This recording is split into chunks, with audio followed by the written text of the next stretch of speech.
Pirmas video su nauju telefonu su 4K. Šičia yra Xiaominis Pro režime video įjungtas, kur ISO reguliuoja ranka, išlaikymą reguliuoja ranka, kad flickeringa nebūtų. Fokusą galiu perstumdyti. Diafragma 1,56 ir tai matos, nes kai sureguliuoji, susuki fokusą į priekį, galas suplaukia. Ir čia ne efektas, o diafragmos reikalas. Ir galiu white balansą keitalioti. Nuo 5. Mano akvariums geriausiai tinka 4,4. Tai čia pirmas video.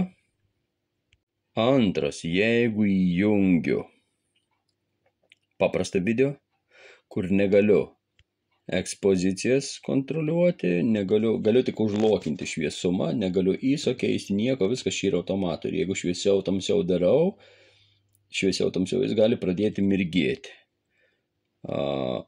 Čia galiu prizoominti, bet ir ten galėjau. Įdomu, ar zoominant keičiasi fokusą. Keičiasi, nu gerai. Bet čia negaliu nei ISO pakeisti nieko, bet va tas dofas išplaukęs jis irgi yra. Ir trečias video yra su Open Camera softu,